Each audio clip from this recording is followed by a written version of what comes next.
Welcome, ladies and gentlemen, to the Culture Seat. I am your host, Imani Janice, and today I have not one but two dynamic women who have made their mark across sports, music, and culture. From standout athletes to evolving creatives, these ladies have built a journey in reflecting who they are beyond the spotlight. Today, we're getting into their transition beyond basketball, their perspective on the industry, creativity, personal growth, and who they're becoming in this next chapter. Ladies and gentlemen, you may have seen them on the cover of Slam magazine. You may have seen them dominate on the courts with University of Las Vegas women's basketball team and KU.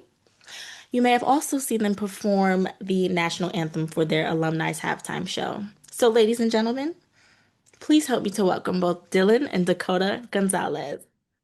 Thank you. Thank you so much for having us. Of course, of Yes. course. So, ladies, before I tap into all of the questions I have, first question, twins, twins, twins, where have you been? Where have you been? That- like it's so funny because I usually will tell people like I've been under a burrow, man, like in my shell. I've been in my shell. Honestly, that actually is a pretty accurate way of describing things. I feel like being in my shell is really where I've been, and Mhm. honestly, same with my twin. And I think that it's just been about doing the internal work, and Yeah. just kind of also getting away from just the chaos of everything that came with the waves that we made Mhm. as we kind of stepped out into the game and into the industry. So I think that for us, the biggest thing was like, okay, let's kind of take a step back from all these things and get to ourselves and really build the things we want to build and ultimately do that without kind of some of the pressure and some of the just overall culture with what social media and popularity and all that can bring. Yeah, I definitely Yeah. understand. And we're definitely going to tap into all of that. But what would you say stepping away from the spotlight has taught you ladies about yourselves? Shoot, you go first. Ooh, okay, so I would say that for me, it really exposed like my truest heart's desires as well as what I'm like really made of and built of, the material that I'm built of and made with. Because when you're away from all the noise, Hmm. if you're able to really hone in on what matters to you, what actually matters most, what are your priorities, what are you about out here? For me, stepping away from the spotlight allowed me to really gain clarity in those things. Ooh, dang it. That's good. That's good. That's real good. Okay. Man, what did I learn? Shoot. I feel like what I really learned was just how to get clearer in my dynamic with God Mm, and really honestly hearing and feeling his presence and what the relationship for me as an individual is in that space. And then therefore like what the world is to me and for me. And really, what I learned being away from the spotlight was just how to be aligned again, like how to be aligned in the true remembrance of my heavenly plane. amen. So, Amen. yeah, Amen. so it's like that's what the clarity is. And I feel like, again, like when it comes to alignment and when it comes to um, just some of the things that it's hard to stay in that alignment with the spotlight and just with all the opinions of other people and how much we like to say, oh, words don't impact us, but that stuff is powerful. And Yeah. now more than ever, I think people are finally understanding the struggle a little bit more of what we went through, like in that space and on that hot seat. Yeah. And like never really got a lot of grace for is kind of some of the first young women coming out and really like, I guess making a name for ourselves in this way, and especially through the internet. So again, finding alignment, finding peace, and ultimately, yeah, getting back to my heavenly dimensional plane for sure. Staying there too. Yeah. Amen. I really Yeah. do love this. It seems like you guys have taken a lot of like internal work, looking to stay grounded, peace, joy, love, thank God for everything. Mm. Um, Mhm. so tapping into God and your faith a little bit more, what does your faith in God mean to you, and how do you show up every day? as a representation of him. Ooh, yes, yes, yes. Deep in it. Yes, I love it. I love it too. Okay, I guess I'll start us off this time. Yeah, go You for it. know, I think that what my relationship means is like really everything because I finally truly understood my identity and it was bigger than myself. It was in all the things that I couldn't control. That I started recognizing the language of God in. And I'm somebody whose brain recognizes patterns. Like that's one of the ways I speak in a lot is recognizing patterns. And so I recognize certain patterns in my life just in the way that God was covering me and very specifically Jesus was covering me and the Holy Spirit. And then I got to kind of invite in all these other spaces once I really like locked into my understanding of who I was there and like ultimately what I was born into. Yeah. And I think that for me, what that looks like every day is genuinely giving my best and like truly living in faith. And I think sometimes faith oftentimes gets very correlated very heavily with religion when really faith is an action. You It is. know, like you have to have faith in whatever it is that your personal beliefs are ultimately going to be, or you won't be able to reach your heavenly dimensional plane. So Indeed. I think that, again, the only way for me to even have access to this space is because of God. And I recognize that I am ultimately not my own. Like I am, you know, the higher powers. I am God's. And I love being a vessel out here on this earth that truly understands my purpose, especially in these crazy times. It's Yeah. 21st century, more confusing than ever, you know? Yes. Right. Preaching to the Right. choir on that one. Yes. Ooh. Yes, yes. Ooh. Gosh, yeah, that was amazing. Indeed. I completely agree with all of those sentiments. And for me, I have this journal that is called Journaling with Jesus. And it has these incredible prompts in there that each day or every so often when I'm really feeling gravitated towards it, I'll go through and write in. Mhm. And it was actually asking me about gratitude and what role it plays in my life. And I had said that it played like the leadership role in my life. But having this question makes me realize that my faith is truly like the leader of my relationship with God and with Christ.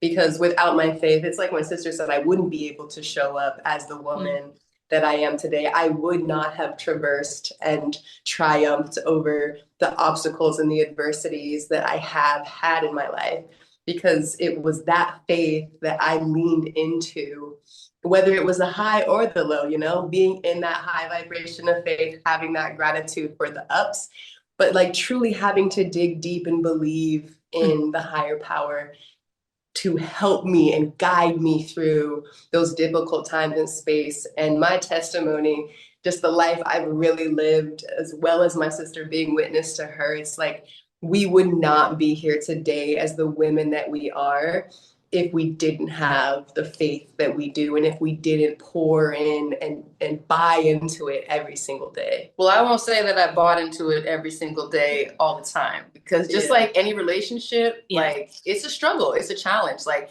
I remember I went through my phases where I like couldn't stand God. In fact, I hated the idea of God. I Okay. appreciate the honesty. I appreciate the honesty because I can't stand when I was people be like, you like, just pray controlling. to him. You know, that's you all you need is him. Yes, but sometimes, Sometimes. yeah, Yeah, it's some it's a real real stuff. thing. You it know, It's is. like 'cause it's still a real relationship. It's a real living, Yes. breathing relationship. It's not just some like, you know, robotic Mhm. structure or some programming that we assign ourselves to, even though it feels like that sometimes. And that's why I love and appreciate the relationship that I have on a personal level where there is no judgment, where the love is unconditional, where I finally started understanding my own value truly and how I wanted to navigate the world and what I wanted my environment to look like and what environments even brought the best out of me and like what didn't. Like just being able to have that clarity because most of us are kind of guiding ourselves, like to be fair, Yeah. because we're all on this individual journey. So Yeah. it's like even when you have, you know, a twin or a best friend or a mom or a dad, or when you have even all these great guiding forces around you, you still end up realizing at the end of the day, you're going to go back to where you came from dolo. So like, Yeah. you know, what is it that you're going back to? So that became the thing I wanted to know. And I appreciated embracing all that God was, even in the things that made me frustrated, even the things that made me angry. Because when I finally was just honest about those things and I sought the answers out, I really did find them. I didn't just let myself keep staying angry and staying frustrated. I was like, there has got to be a reason. Because I know with all the love that I am and with all the love that there truly is in the world, that life isn't just what seems to be some inevitable suffering Yeah. into, our demise. Like, I can't believe that God brought us all here as this cruel joke. Yeah. Like, Yeah. does the good guy ever win? I know, right? Thank you. Thank you. And you just start to be like, God, what are you really on, man? And it just Yeah. gets confusing. So again, I appreciate what God did with us in our life because we do not look like what we've been through Mm.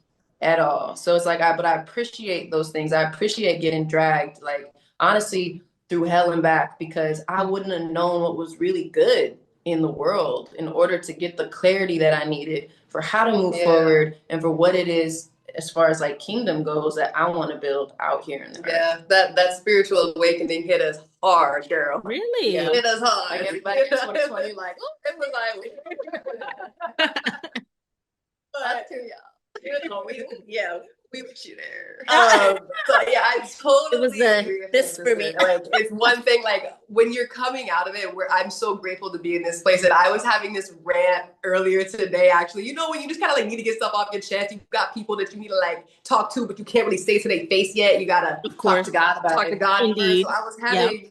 I was having one of those moments, and quite frankly, it just showed me like where I'm still at, just where I'm Mhm. still at, what I'm still processing, what I'm still healing, and knowing that this is a journey and it's okay to have these moments. It's okay to even question God to sometimes. question things. I think you have to have your own independent mind. God wants you to, like, in my opinion, the God I have a relationship with wants you to Yes. choose him. You don't want to be a domineering dictator over your life. And so when you have that real relationship, I think that's what God appreciates about me and about also my sister here, because we're really like one, even though we're two. Mhm. But it's like, well, I think what God appreciates about our essence is that willingness to be honest and to submit and to be real with where we're at and to also like be okay with it. Yeah. Not to like beat ourselves up. Because when you do that, I recognize that is something that actually God might take a little bit of offense to, if I can speak on behalf of my Lord, because it's like, yo, I made you so great. I made you so amazing. And you're in perfect divine timing. Where's your faith? Where's your trust? Where's your ability to recognize and again, be grateful, like she said, for all the things and the miracles that you truly have. So waking up and giving it our best every day, I feel like is how we ultimately represent God, stay connected with that relationship, stay strong in our faith. And again, not bring a sense of like no judgment. Yeah, that's such a perfect way of putting it. Because showing your best is like, even when you don't feel like it. Yes. It's like there are so many times that we don't feel our greatest and we're feeling down. And that's why I'm so grateful we have each other in that way to be able to show up in that way and show our truest gratitude, regardless of kind of how we're feeling up or down. Yeah. Faith, trust, and patience. Okay. Love it. I definitely feel like you guys took us to church. I'm loving every piece of it though. It sounds like, learning to give yourself a lot of grace. I know that's something I am personally learning.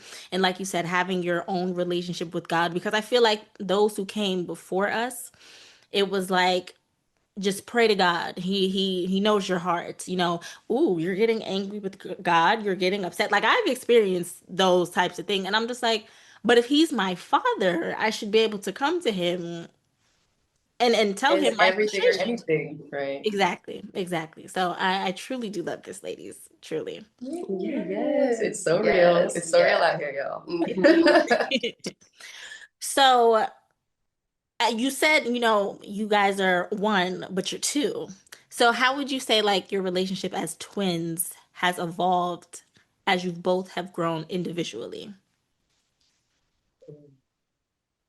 It's funny because we talk about this like every so often in our very direct conversations. Our telepathy's grown, that's for sure. But I would say I think we've just gotten, closer. And I think that it's so amazing to get to live life with another version and self-expression of yourself. Like you really do get to be like two places at once. and Okay. you really do get to like have a best friend. I will kind of say, not trying to antagonize anybody here, but just from my perspective, I'm like, dang, I feel for the singlets. Mm. I feel for you singlets. Yeah. I finally like really in this stage of recognizing, right? Because I think we've just grown into more awareness, maturity, enlightenment, communication skills. Like we have helped each other truly be the best versions of ourselves that we each want to be on an individual level. We both see and respect and love our individual dreams and ambitions that we have that also bring together this beautiful unity and this beautiful dichotomy as one whole. It's like you don't just have one redundant thing. We have this Yeah. beautiful fusion of worlds that's sometimes the antithesis of each other as much as it is alike. And we love getting to foster that in each other. And so I think that's definitely one of the ways that we've grown, is that you get to have somebody that's challenging you in every way, somebody who's also passionate about the things you're passionate about, or at least just a passionate person. So even if she's really into cooking and I'm really into legalese, you know, we find a way to like use these worlds and make them like assets to each other. So it's like we're constantly getting to filter our learning and our education and all these things to each other and bring each other into these different worlds, as well as, again, like cater to each other's worlds. And we've been doing it since we were babies, and we're in like our cribs, like honestly escaping our cribs to create worlds together. Like we've kind of always been creators. I think that's how we ultimately came out here and have impacted the world, is showing the world what it looks like to be an independent creator. And so again, I think that's one of the things that's definitely that's evolved. And so as we've evolved as individuals, it's helped us become closer as a collective, but also just stronger in all the ways that we are uniquely ourselves. Yeah, completely. I completely second that. I think along with that, due to that compassion, that empathy, that relatability that we have with each other, our trust has really grown and really evolved. And that's what brings us even closer than we've ever been. And we've always been so close. And we're sisters, and anybody that has a sister knows it's not always roses and sunshine, you know, but sisters really are the best. They really are. And for us, our communication has evolved. It has grown so much, and the clarity that we have with each other, as she mentioned, the respect that we have for each other, truly being able to listen to each other and our individual needs.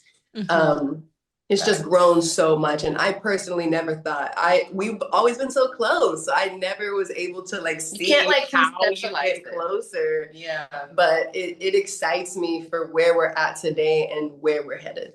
For sure. I feel like twinning is like one of those things that you kind of see like trend and everybody wants a twin. And to like actually have one though is different. But here's the thing, it's like a catch-22 still, because it's like literally if she was gone, my world is done.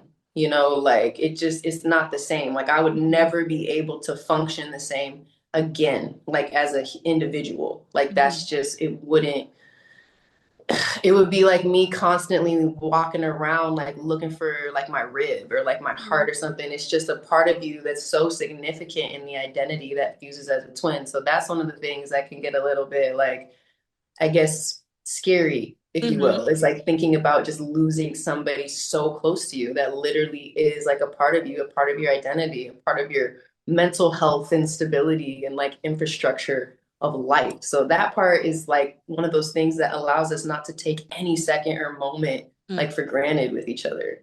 And so when you have that in a relationship, then you're literally just bound for success. And so I think that's the other thing, that it's allowed us to become great teachers because of the fact of how much we've had to teach each other, even just learning each other. Because like, again, we're in the womb. So when you're this close to somebody and you're constantly like living life like attached to the hip essentially, and everybody's referring to you as a collective, you got to learn each other pretty fast and like learn how to operate and learn how to move. So I would say it's equipped us for being great teachers and great teammates, because we know how to work on a team. You know, not a lot of people are actually like great in like team settings or team environments, or even know what it means to like have a position and just need to like cover that position and respect another person playing their position. and like being able to come together as ultimately life partners. And that's even what like our significant others have to understand is like you will get a package, but you better be like Dylan or Dakota. You better sexual. be locked in, Okay. right? Yes, yes. My partner is right here. Yeah. We don't play, we don't share well at all when it comes to that. So we don't play about that stuff. But when it comes to like, again, just being in the mix, like we're like a tribe, right? So it's like we want people to always be in our tribe and know that I always got a +1 most of the time. You know what I'm saying? Like, Love this. Would you say you ladies have found any difficulty like learning each other as well as teaching each other about one another? Oh yeah, for Oh, sure. It's okay. just like any relationship, girl. Okay. Like, think about having somebody around damn near 100% of your life, and mind you, it's not somebody who like you agree with how you each go about life.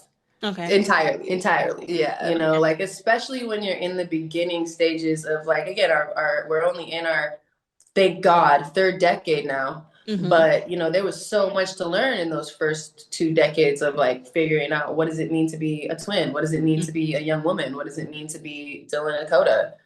What does this mean? Who's Dylan? Who's Dakota? Like when are we allowed to just be one or the other? Like what does this look like? So in that process, you learn just like any other relationship where the boundaries are.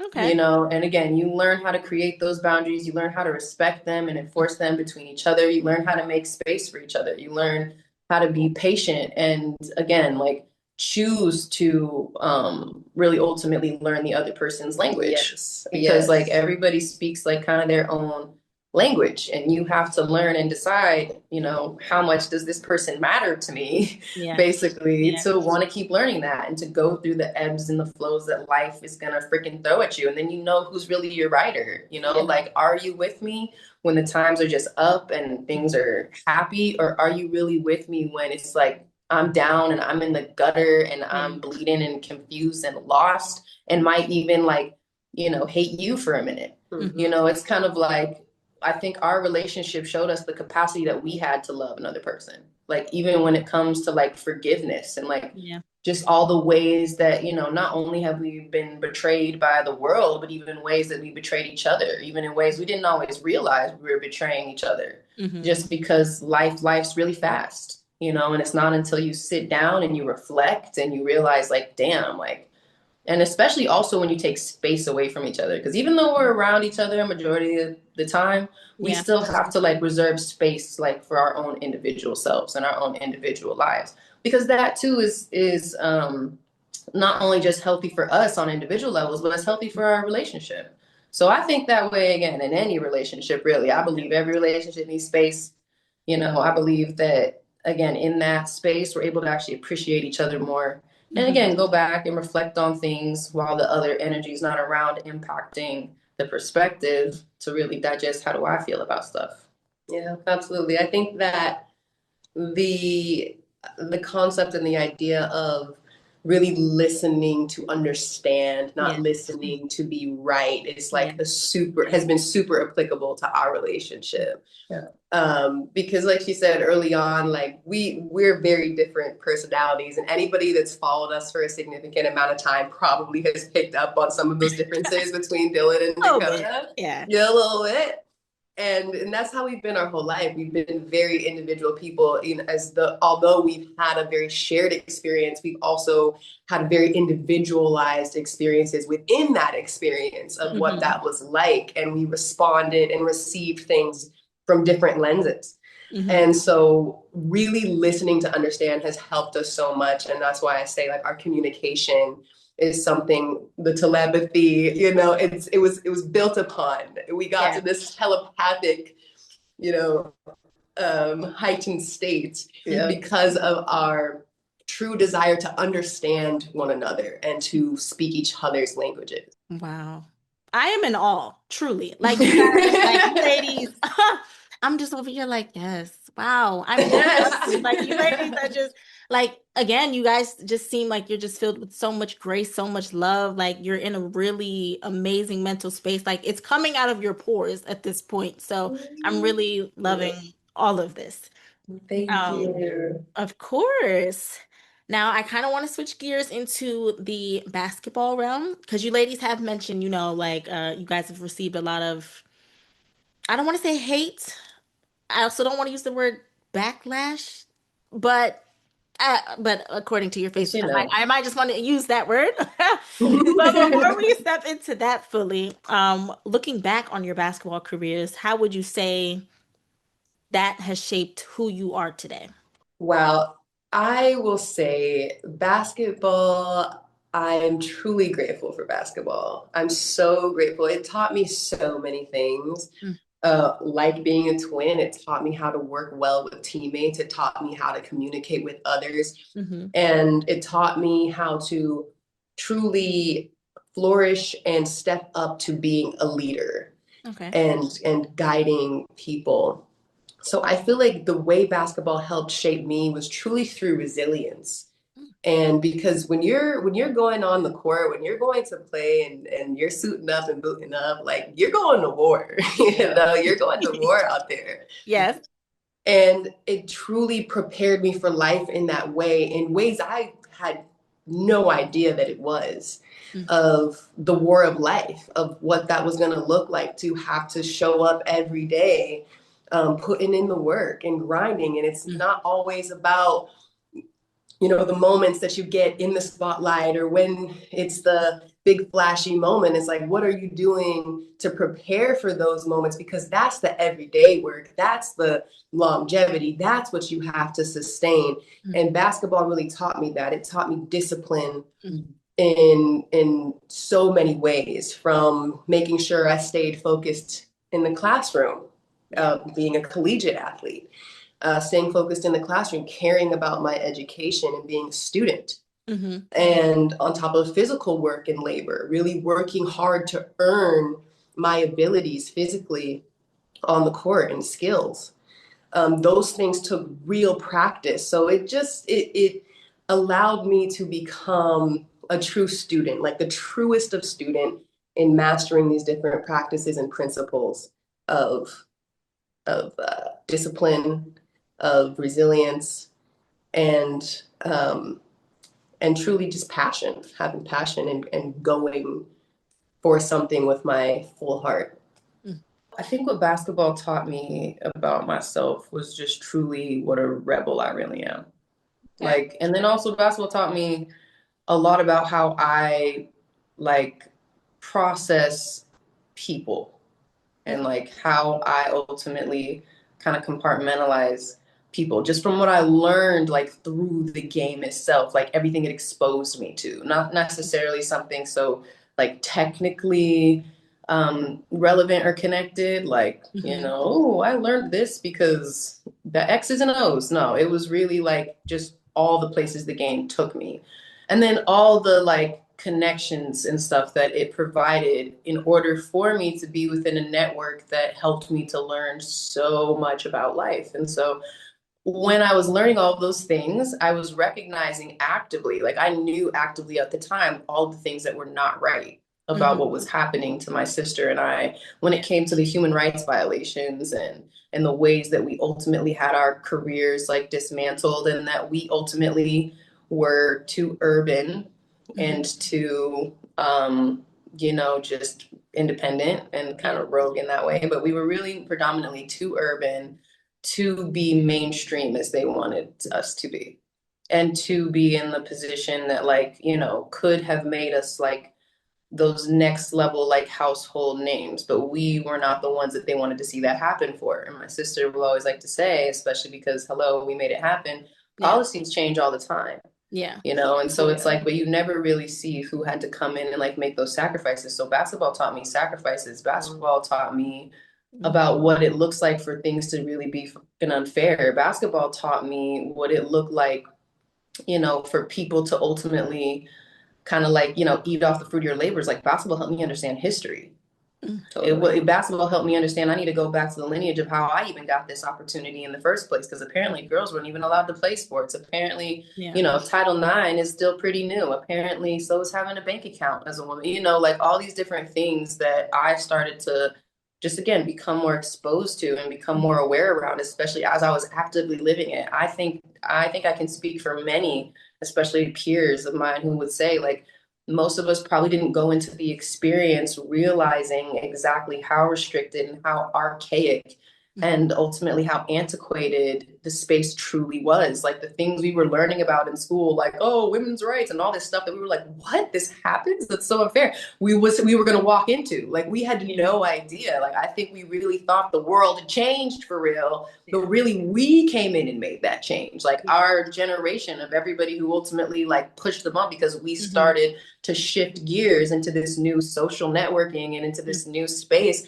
that hadn't been explored before, just because, hey, just the times it didn't exist, right? So it's like now when I look at what basketball did, it was like it wasn't even just basketball and like what made me. It was the combination of all the things that were also new. It was the timing of the fact that number one, there was this new space where we could have our own platform, where we didn't rely on an institution or another entity of some kind to come in and make a namesake for us. We truly made that namesake for ourselves. Even before we went to an institution, we were already building a platform for ourselves, of ourselves, and they hated that.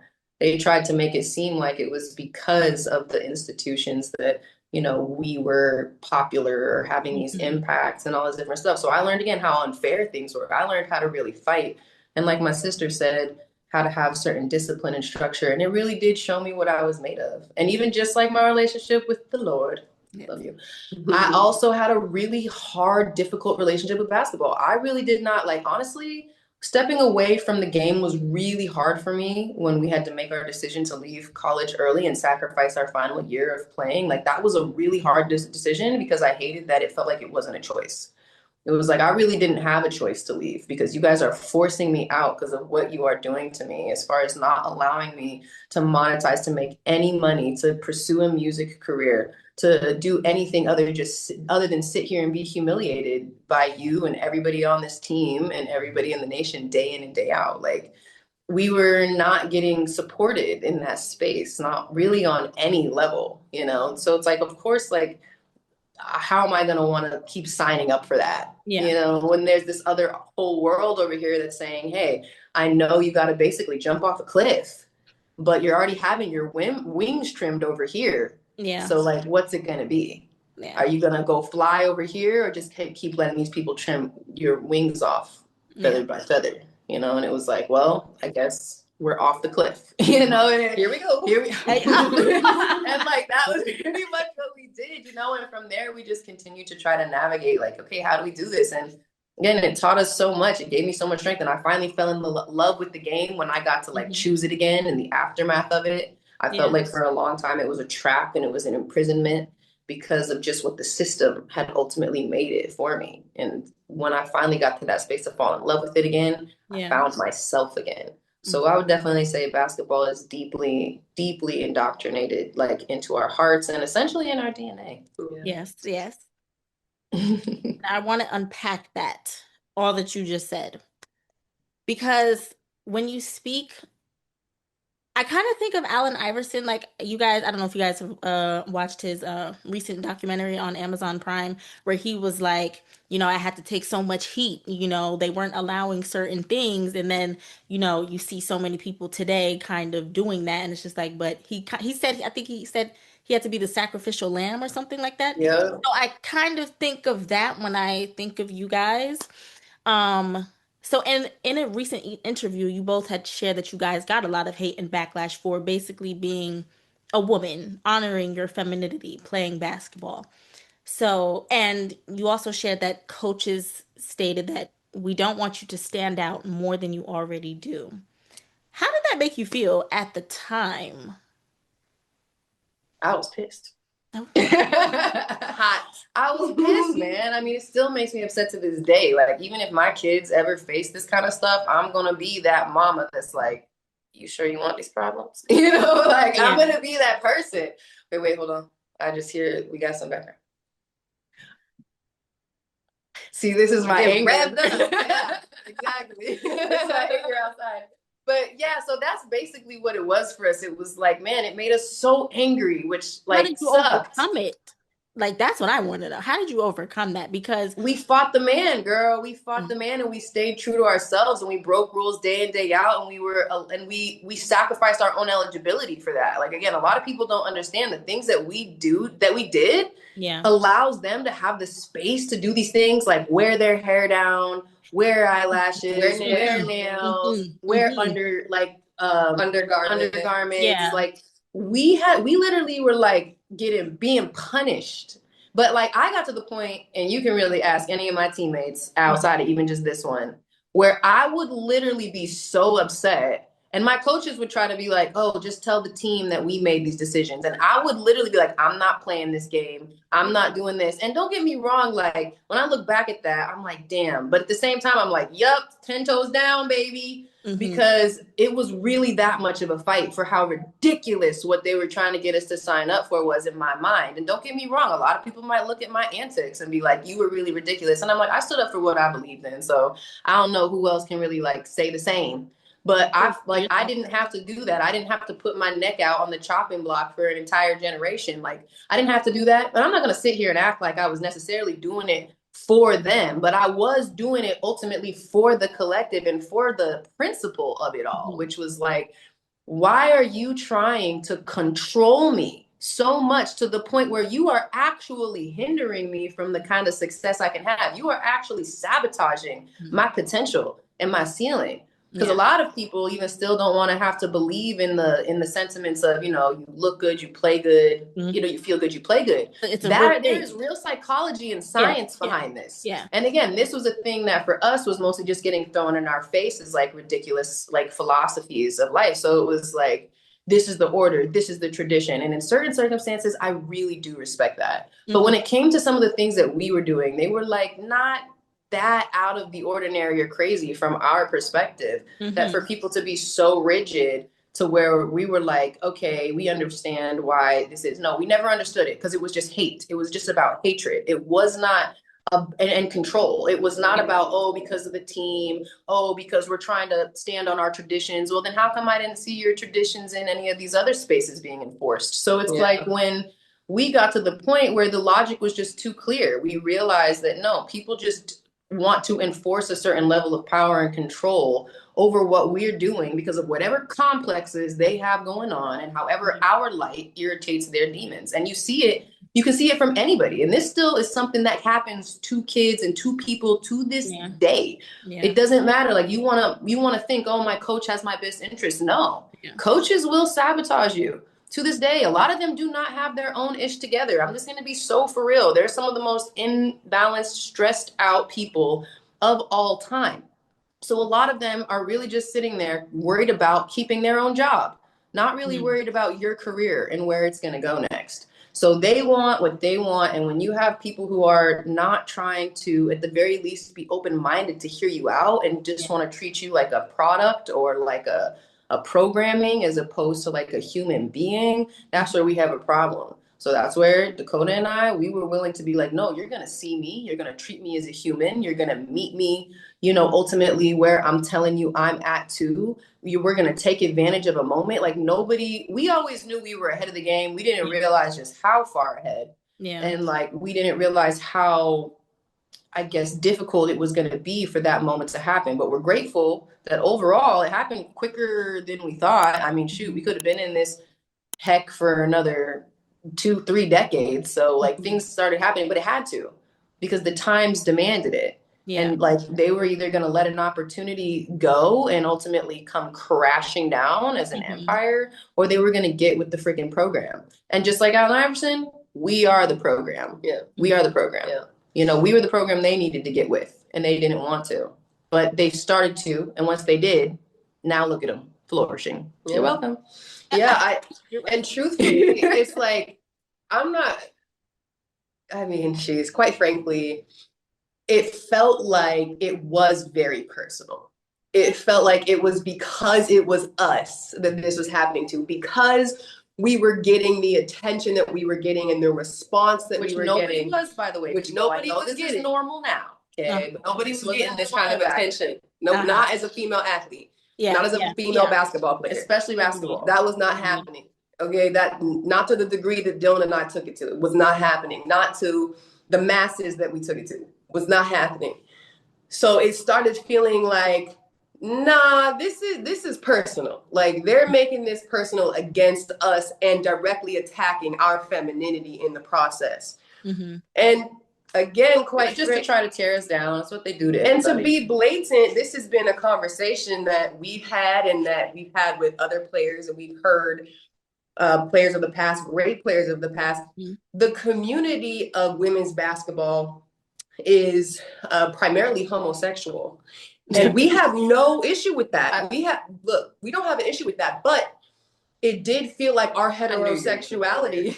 I'm going there, and I'm like, it felt like our heterosexuality was not truly welcomed in this space to where we could have a comfortable space and place within this infrastructure. Well, look, I would say to connect the dots here, because I feel like you're saying like two things. So I just want to like get clarity, because it's like on one end, like certain things were definitely personal when it came to very specifically like honestly like administration and stuff like that. It was just like another opportunity to really like put us in our place. And because we were women, right? And because we were women of color, we're Afro-American.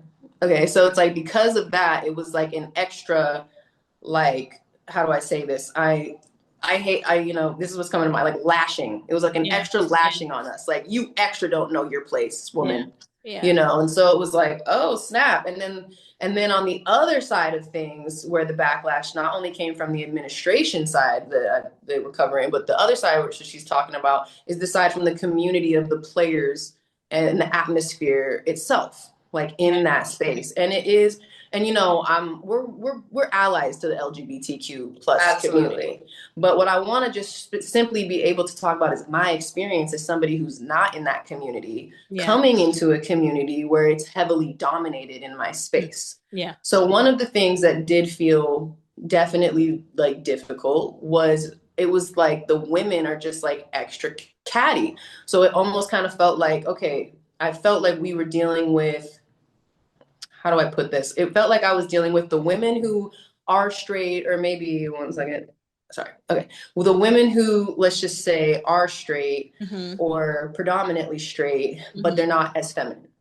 Okay. And then you have the women who, or don't like self-express as femininely, but still are straight. And then you have some of the women who were just still growing and learning how to find their femininity, but we're going for it. Yeah. Then you have the women who are just like kind of in their own categories of how they self-express and how they go about things, but who are in the LGBTQ plus community. Yeah. So when it comes to how we were perceived for what we kind of dealt with amongst most of the women, it was like a lot of cattiness, jealousy, or like being tried like crazy. And then like just like kind of rumor mills. Like honestly, as you know, women are petty.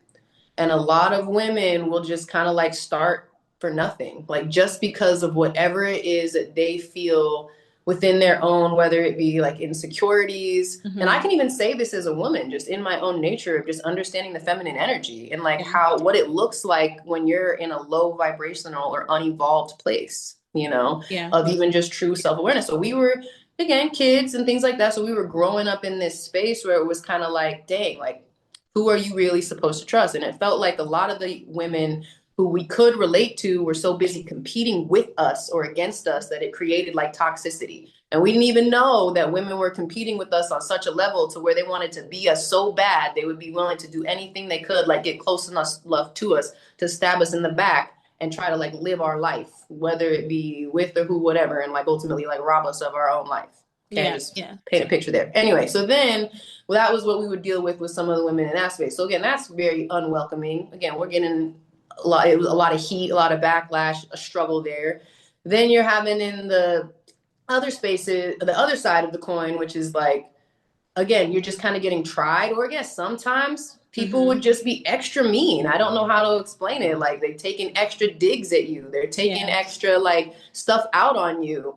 And it's almost just like, sometimes it felt like, are you trying to flirt with me? Like, is this how you flirt? Is like being rude Yeah, to some people me? do be doing that. Yeah. Yeah, I can't stand that, man. I'm Yeah. not into that. I'm not into At rude all. flirts.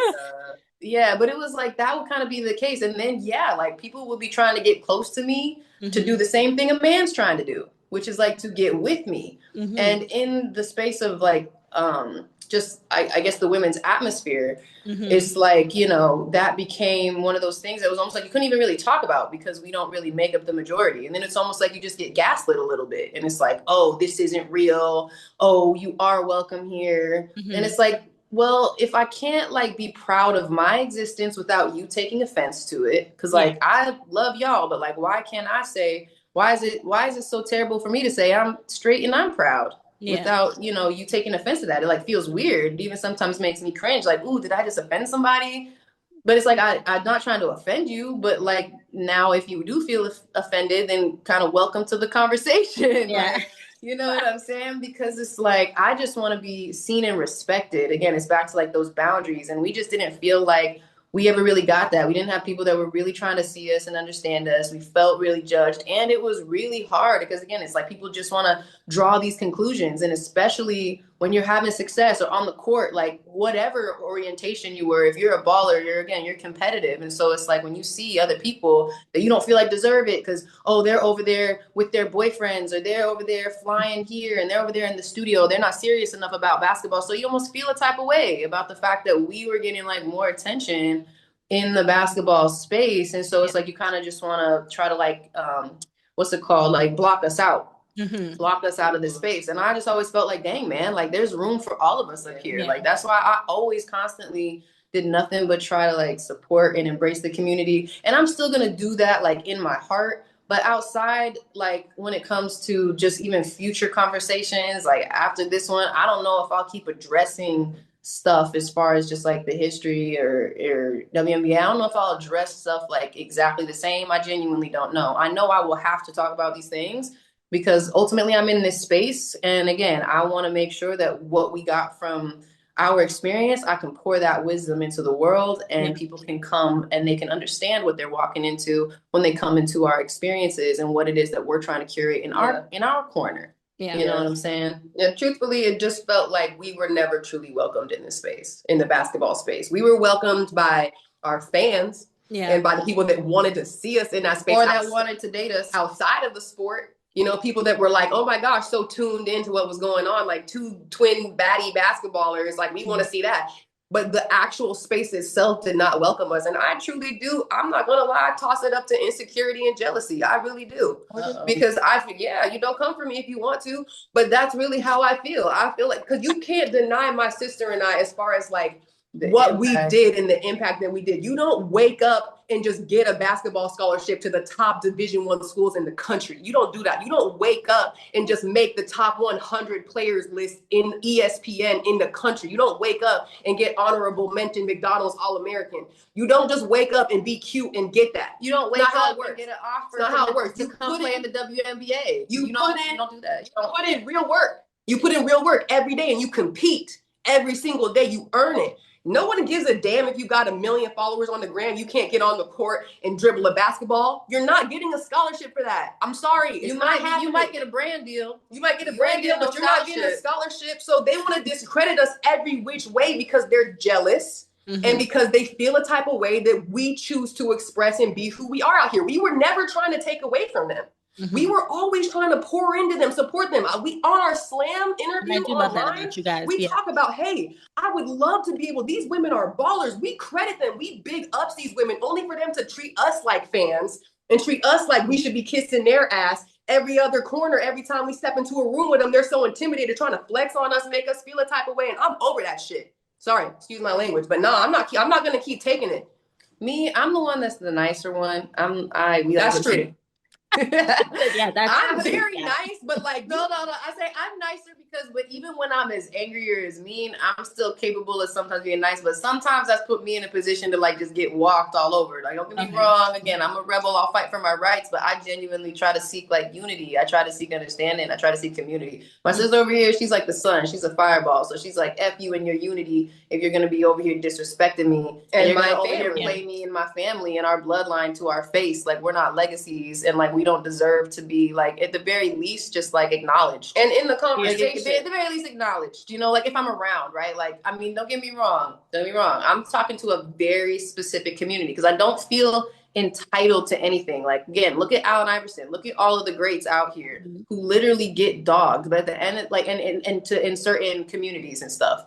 And these guys are freaking living legends, right? These are people who too had to go through being black, well, maybe listed, but I was going to say like who were black sheep or sacrificial lambs of their own space. And again, we look to so many people that we see that same kind of situation or, you know, similar situations happen. And I honestly just take a lot of notes and I'm like, okay, well, let's look to the goats and like, what would, you know, Kobe do? Like, what would Maya Moore do? Like in this situation, like, at this point, I'm kind of like, okay, I'm gonna come back and as we set the tone and we get back outside, we're gonna talk about stuff. We're gonna set the tone, but then ultimately, I'm just here to do what God called me to do and deliver on the things I've been telling my community I'm delivering on, which is me competing, which is me at the next levels for them to actually watch now for whatever sport we want to play. Which is us doing our developmental skills, us doing our private listening parties and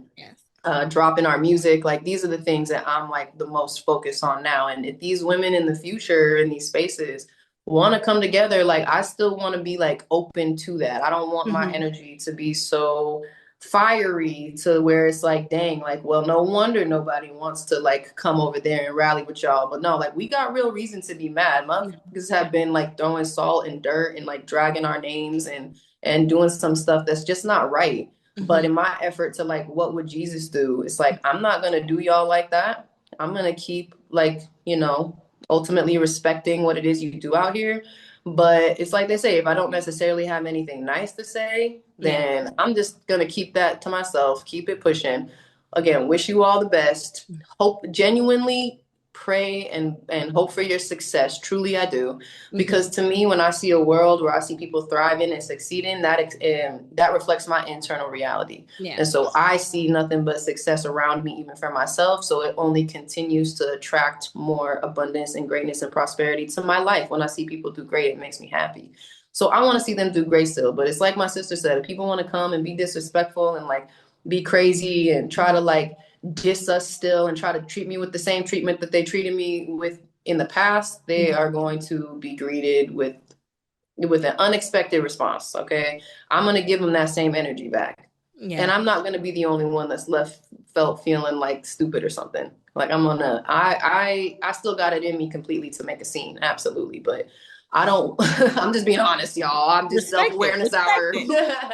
I got it in me because, again, when you've been tried, like we've been tried, you get certain chords that get struck where you will literally just pop off. Like, I've been waiting for a motherfucker to make me mad. Like, you just get that energy. Like, when you've been through it, I think that so many people can relate. Like, you can't wait for somebody to irritate you, even if it's the telecommunications person. Like, because you just have been so disrespected and you have had to bottle up and hold in so much stuff. And when it comes from the same direction, from the same group of people who you've done nothing but like honestly, like put on and uplift, like, I could have been tearing them down. I could have been talking trash. I really could have. Honestly, I really could have. Like, even with all the great things that they have going on, like, there's always another perspective and another side of the coin. So it's like, I could have gone down that lane, but like, that wasn't what I ever wanted to be on. That's still not what I want to be on. And even though it's like, you know, a lot of times these conversations about us go on kind of in the underground, or have gone on in the underground. We've been off the scene also because we didn't want to keep getting talked about. That was another reason. We didn't want to keep getting talked about. I'm not going to keep giving you a reason to talk about me and make me a problem in your life for whatever reason it is. Whatever reason it is. People always love to try to make like us like the culprits of whatever like problems or just make us the topics of conversation because of how bored they are. I don't really know. But when it comes down to it, like, don't feel nice. you know? And again, like when you are constantly talking about me in a way that is demeaning me or belittling me or making me insignificant, like to me, that's talking shit. That's talking shit. Exactly. You know, so it's like cool. And again, when you are with people in person and you see how they really treat you, man, the only person that's allowed to give me the stank eye for real is like, you know, the Beyonce, Rihanna, Sierras of the world. Okay, like only because only because like they can kind of do no wrong to me, you know, because of the things that they've like accomplished and achieved and who they were to me, like growing up. So it's kind of like one of those moments where I'll never forget when Rihanna skanked us out. It was like one of the best days of my life. Not the best. Tiana Taylor, I had a moment like that with her too. That was a great moment, great memory. Like most people might be like, "Oh my gosh, I can't stand them. They're so mean." I'm like, no, she was true to character. It was so perfect. She was everything. It dusted off on me a little bit. I was like, "Oh, I need to take some of that." Loving this perspective. Yes. But like, you know, also again, it's because like I never like came up with Rihanna. I didn't go through what she went through. Yeah. You know what I'm saying? Like in her experience, like with a lot of these women in basketball, I didn't go through directly what you went through, but I was in love with y'all. And again, y'all like to act like I wasn't. Yeah. And you act like I wasn't shit. And you try to make sure I feel that way, actually. And a lot of y'all have even intentionally just like dismissed us and disregarded us because we're multifaceted. But yet I see you embracing the next generation of multifaceted athletes. So again, how do you think that's going to make me feel? Exactly. When I come around and you literally walk the other way when you see me coming. Refuse to take a photo with me. Like, it's crazy. Just weird stuff. Like, yeah, man, just weird stuff. Or again, like literally act like they don't know who we are. Like can't say hi, can't wave. But then I'll see you talking to a stranger next to me. Right. And I'm just like, but if we're you're intentionally like, I'm not going to name who it was, but I had an experience with a very decorated player in the league. Okay.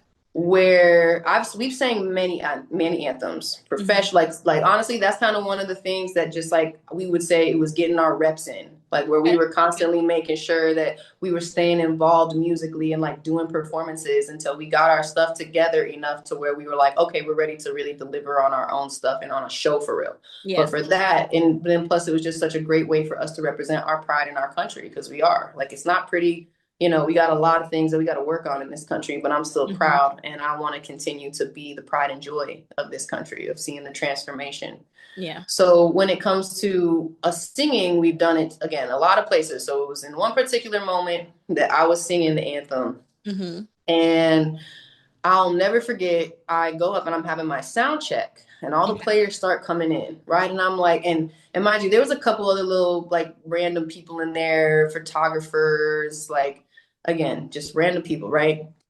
Next thing I know, I'm going up to greet this player that I'm talking about. And when I tell you with the swiftness, like made sure to intentionally like avoid me, not look at me, not talk to me, and like just walk right past me and just like be like rude. And again, like I just thought it was so weird because they first walked in like saying hey to everybody. Like, oh, hey. So it wasn't like, to me, it wasn't like, oh, you're trying so hard to like stay in your zone and like, you know, like con this game. Like they walked in like, hey guys, oh my gosh, what's up? Oh, hi, nice to meet you. Da, da, da, da, blah, blah, blah.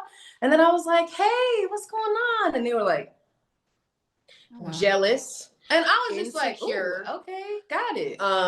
And it makes you feel so cool to be rude, to the it girls. It makes you feel so cool. I think to myself, like, dang, like, what did I do to you that I don't know about? Because again, a lot of people started a lot of rumors and a lot of crazy stuff. And I'm not saying I'm perfect. I've definitely done a bunch of shit in my life. I'm not going to lie about that. But when it comes to like some of the embellishments and some of the things I done found out, like that got back to me later, I'm like, what?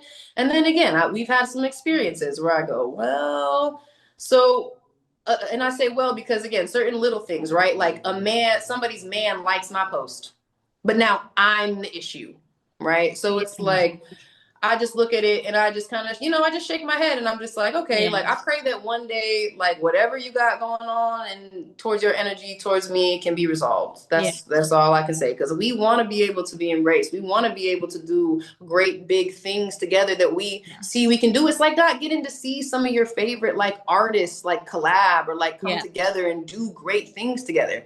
But Yeah. again, we were never like embraced for real by anybody. Nobody wanted to do great things with us. It was almost like we weren't good enough for them. Or again, like once like we weren't as hot, or once I came out about my assault, like all these different things, it was just like, scatter. And you would think like, dang, isn't this the moment where we would like rally together? Yeah. Like if People I will saw support some you. stuff Yeah. like this, I would want to like rally. But people get scary. But for me, I'm grateful that it happened because I got to see just all the true colors of everybody, like all the true colors of everybody, like who believes me, who doesn't, who actually cares. Okay, if I ever see any of y'all come up and start campaigning this shit, I'm gonna have to clock you hard as up because somebody's got to do it. Yeah. And so it's probably going to have to be me, especially because, again, when you have been overlooked, when there was opportunities to be like, to embrace somebody in your community in this space and you just didn't, Mm-hmm. fool. You must think I'm a liar. You must think I'm some disgusting low vibrational person. You must think the absolute worst of me. Like, that's all I can say. You must think the absolute worst of me not to like get behind me. So cool. I'm glad that you made that clear. So Uh-huh. I can stay far clear away from what y'all got going on. Mm-hmm. Exactly. Wow. This, whew, that was a lot. But I definitely like I still want to unpack pieces of that. Like, where do I want to start? So like again, all the stuff that you guys have received the backlash for, starting trends and like you said, kind of paving the way for people to do it now. How does it feel to see people, excuse me, let me not say people, women specifically, like basically do what you guys were doing, but getting praised for it instead of getting like It backlash? feels great.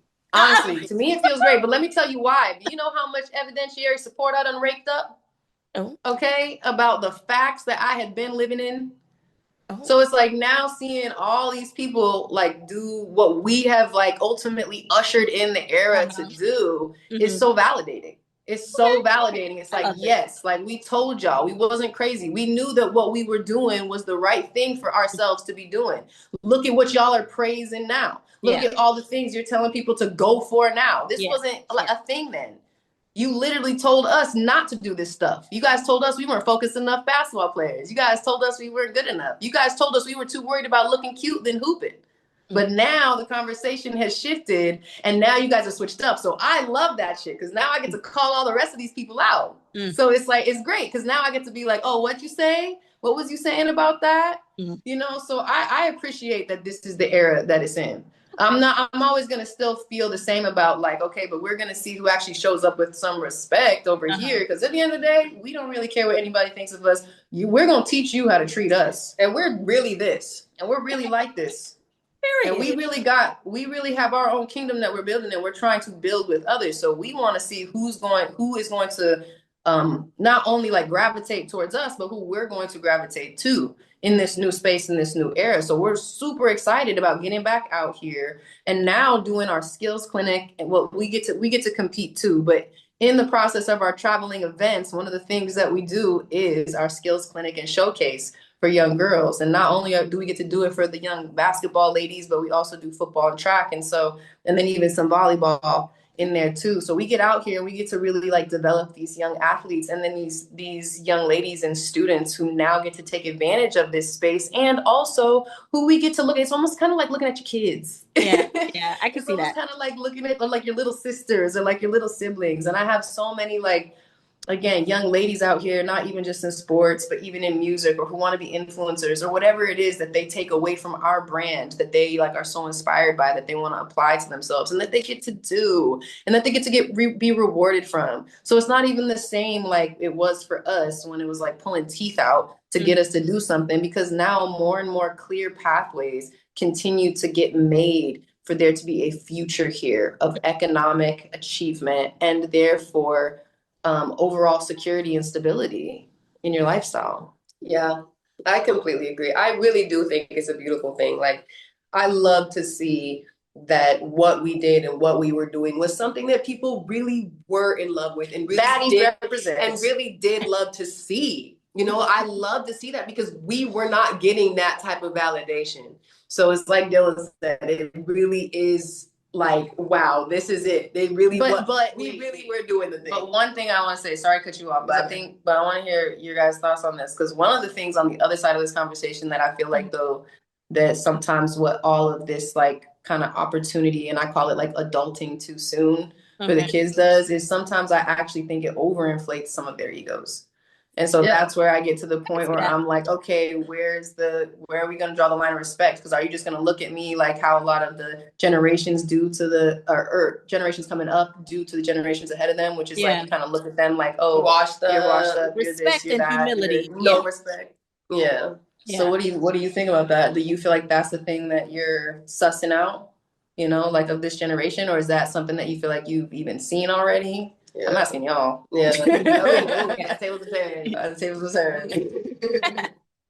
Yeah, what do you think? What do you think? Before I go, what do you think? Okay. So I feel like specifically women, some of them can be very airheaded or very big-headed, excuse me, not airheaded. Because of all the things that are coming their way. And like you said, a lot of women do forget who have come before them. So like even you guys telling your story, like I'm like, dang, like because I'm a person like if you come before me, like journalists that come before me, of course I'm gonna respect you. It's probably me watching your interviews that I'm like, dang, I want to do that. So who am I to make you feel bad or put you down just because I'm up here now? No, we should be able to celebrate together. Um, there are a select few that, you know, remain humble, remain respectful, but I, I don't know these people personally, but from what I've seen, yeah, some can be very, very big-headed. Yeah, I feel you. I agree completely. Yeah.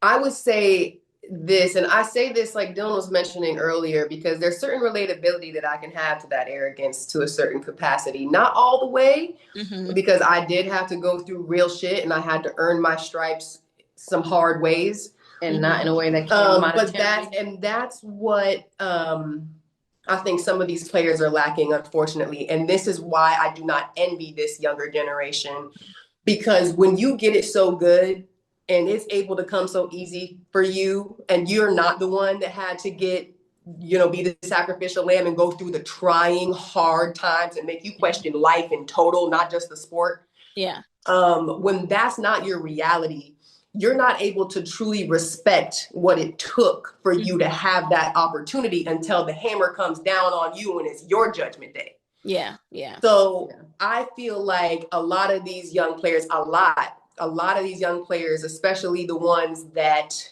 are getting that attention early, are set up for that. And if they don't have great parenting in their life and great structure in their life that really keeps them humble and keeps them childlike and not engaging in these adult activities too soon, they're going to have a very rude, harsh awakening on the back end of this, because life is so much more than this sport itself. We're witnessing a moment in time right now. And that's why I said in the previous interview, this is a trend right now, what Dylan and I did. We're really about this life.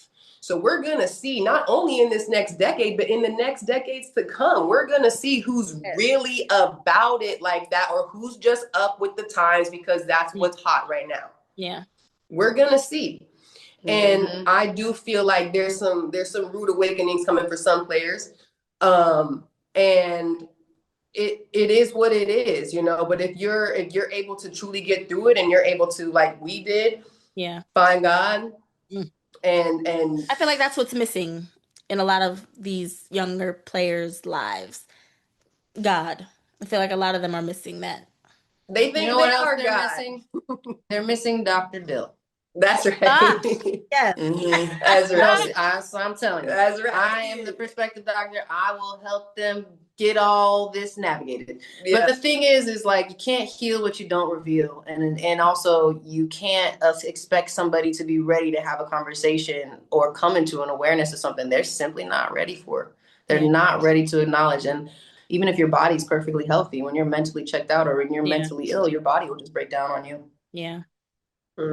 So I think that we're gonna see, like I said, I'm very curious to see what the longevity of like the NIL is, because who's to say this window even stays open? The policies are actively changing as we speak. And when it comes to the professional landscape, we see that there's progress being made, that they're headed in the right direction. And so, you know, that's the good direction they want to go in, right? Like that's great for them. And I think that as we continue to just add more space to the pie, as opposed to just, you know, concentrating it, just making about the WNBA, I think we can truly share the wealth in that way.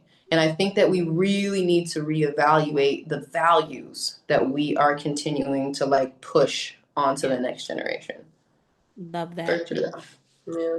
And speaking of the NIL, I've seen a lot of comments say like, OMG, like if the NIL was out when you ladies were, you know, in your basketball career, like you guys would have taken over. And they made sure that didn't happen. Oh, dear God. Well, so that being one of the things that, you know, they made sure that didn't happen, I want to double back to, before we tap into the music aspect, I want to tap into like McDonald's All-American, because I just recently saw there was a McDonald's All-American documentary on Amazon Prime called Meal Ticket. And from what I researched, you know, you guys had mentioned that allegedly your coaches at the time refused to submit your All-American papers. Yeah. So, yeah. like, when I heard that and then I thought about the documentary, I'm like, these ladies, they could have been a part of this documentary. They could have been a part of a history, you know? And again, me now, I'm just like, okay, did they just get robbed of another opportunity and, you know, maybe Yes. like a story to share to It's their like the kids? story of our life, man. Like seriously, like honest to goodness, like it's just so easy. We represent, just like all of us great, you know, ladies who can relate here. Yeah. We represent one of the least protected and most disrespected demographics. And our life story is a testament of that. And yes, we have been robbed left and right. And again, when you just think about like being robbed of anything, right? Like truly, like it's one of the most violating and like just like hurtful experiences, especially when it's something that like really like matters and means something. Yeah. Now, thankfully, money is one of the cheaper and cheapest things on us, but it still hurts when you're robbed of the opportunity to like create a legacy for yourself and to build on that and to be respected and acknowledged by the world for that work that you've done. But again, hey, I can't complain because look at all of the names before me, even the women of the Bible who weren't mentioned and who didn't get their name in there. And so just again, that fires me up to be like, okay, so I'm just going to keep fighting for my own story. And I'm just going to keep telling my own story, just like I would want to see those women do. And so on behalf of them, and as a result of all of their spirits now being embodied within us, we're going to fight this fight as far as making sure that our names are known, and that it is, and not just ours, but like our families, like even our father, our bloodline, like we come from a legacy of so many greats. One of the themes of it is coming for what we're owed. I like that. I like that. Definitely. I like that. Definitely. Yeah, I would agree with literally everything Dylan has said. And I don't always do that, but I definitely do agree with what she's saying. It's super hurtful, but it's one of those things I was talking about earlier, reflecting on my healing. Like it's one of the things that I'm actively healing from. Let's not make light of it to this day. To this day. Big deal. Because again, it wasn't like these were just like, this wasn't like one people. We're talking millions and millions and millions of dollars and opportunities too, by the way. And also, it wasn't like this was just like one moment in our life that happened and then it never happened again and all these great things happened. All the great things that happened for Dylan and I came off of our own hard work and labor. In spite of all those things. All of our hard work and labor. Nobody was handing out anything for us. We were putting ourselves out there. We didn't have anybody that was guiding us. We didn't have an agency. You know what? Agencies, if y'all see any agencies trying to act like they're connected to us, this is a serious note that needs to. They are lying. It is not true. It is false. It is fraudulent. We've had a lot of agencies and a lot of managers and a lot of people out here who have tried to pretend to represent us and like literally take advantage of us, act like they're getting opportunities for us, act like they're doing things for us, all to just recruit and onboard other people and basically validate themselves with our namesake. And it's so again, coming for what we're owed. Yeah, it's not right. It's really funny how that works, and it's disheartening. But these were literally moments that happened throughout our entire life, battles that we were challenged in our faith by God to continue to surmount. And they came, especially in those times. It wasn't until we literally pulled ourselves away and God was like, it's that time to go inward, that these things were happening. Boom, boom, boom, boom, a little bit of boom. Like all the time this was happening to us. And we, thank goodness, had each other to always lean on and be there for each other through all of it. Because it has been, it has been tough. And I'm so grateful that I have my best friend to help me and to be there for me, and that I can be there for her in the same ways. You know, like when she's down, I'm up, I'm helping her out, and vice versa. And we're so blessed that we have each other. And it honestly made us realize why we don't need any other friends.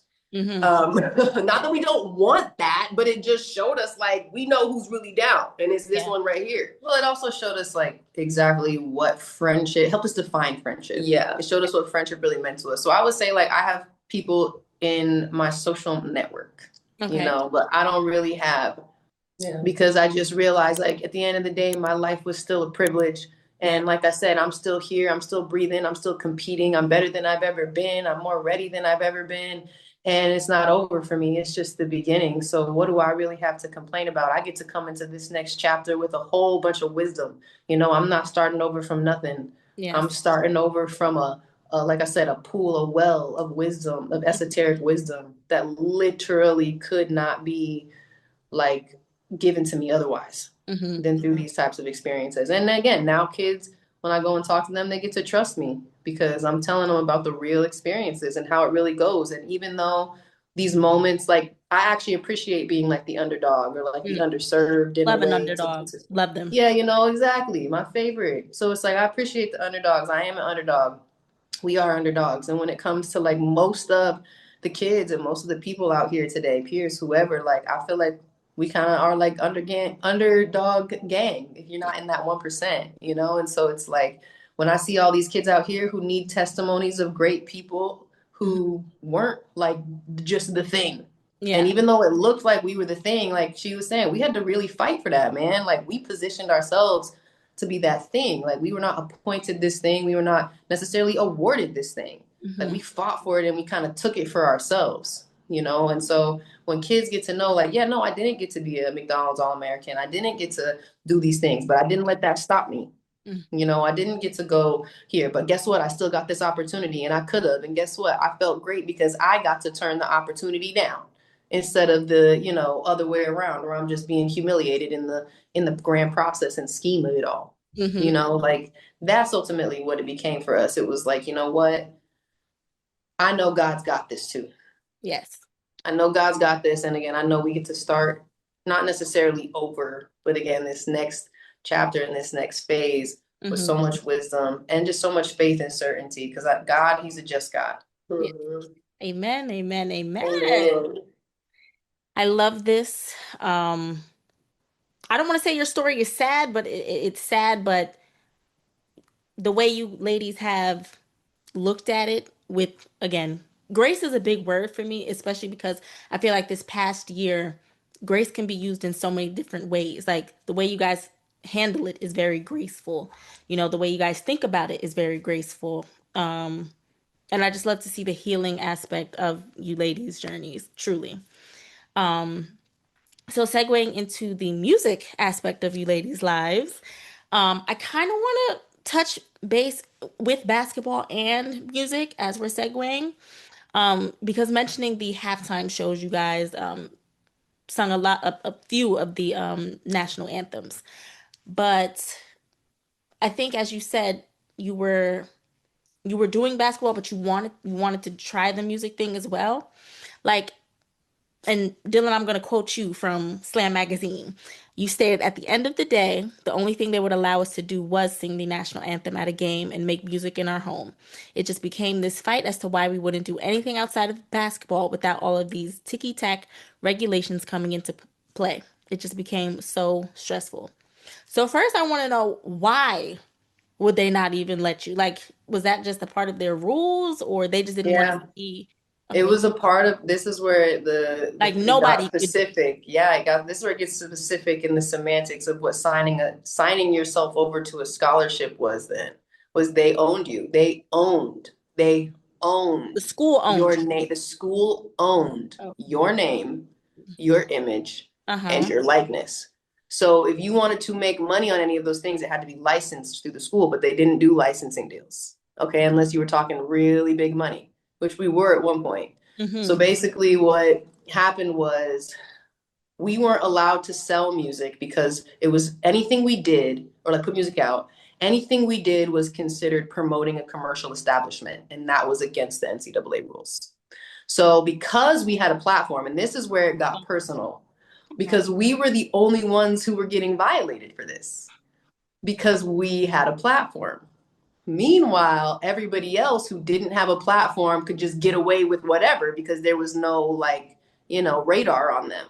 Mm-hmm. But us, we were constantly losing our eligibility because everything we did, they considered promoting a commercial establishment. And they honestly just wanted to control us and, again, teach us our place. Like, this is your seat. This is who you're supposed to be. This is what it is. And honestly, the generations like ahead of us, especially like, 1950s, 60s clan, okay? They're on some other ish when it comes to like the regimentedness of like law and order and know your place and power complexes, Mm-hmm. okay? Like they got, and I get it because they mostly don't like themselves. I'm just going to be so for real. Most of the generations ahead of us do not like themselves. And I'm really saying that kindly because I really want to say they don't love themselves. So what happens is that we got pushed into that space of being ultimately controlled because where they wanted to choose to enforce these regulations. And we wrote about this all the time. We had to write letters constantly to spare our eligibility Really? or to get it back because we lost it. So that's also why this affected our on-game play. This affected our ability to take our evaluation up. This affected our ability to get recruited and taken to the Mm-hmm. next levels because we're now just constantly being seen as like these issues and whatever. And it was like, no, the issue was never us though. Yeah, Oh, I had to cause a ruckus, but the issue was never me. But still to this day, like I said, they want to treat us like we're the issue. And so now I'm like, let's close that chapter, people, and let's move on here because we have plenty of support here that suggests yeah. otherwise, that the issue has been the policies and the issue has been the control and the antiquated regulations. So yes, we weren't allowed to do that because of the fact that it violated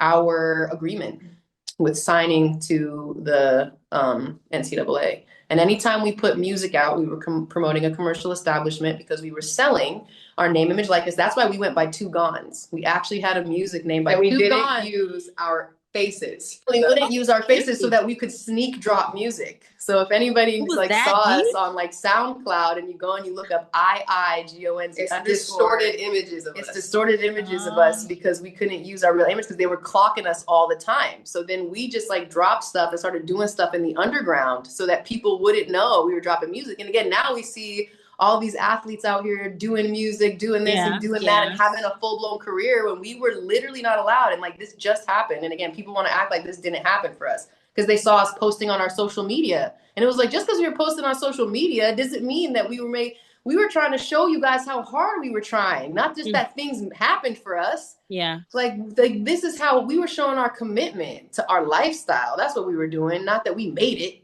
Mm-hmm. And so it was like, but then again, people took that and they were just like, oh, whatever, like you didn't really go through shit. And it's like, no, we did though. And we fought for it too. I mean, we lost our eligibility. Like I said, we threatened our eligibility a few times, got benched, messed up our stats, messed up our dynamic with our team. Even they felt the same way. You're not serious enough about this. Oh, what? And, shoot, maybe they were right. But at the end of the day, I believe what was happening to us was not right. And that's also why I couldn't take it more seriously. And yeah, but that's pretty much why that was a thing, is that we were violating our contract with the NCAA for the scholarship they were paying for Okay. us to be on the team. Yeah. And then by the time that we had an opportunity, we had a few TV shows. I'm so glad that never worked out. I'm not going to lie. But we had a few TV shows that we had ultimately sold. And one was to like, I think it was like E Network, ABC Freeform. And we were working with like some of the biggest, we were working with some of the biggest production companies,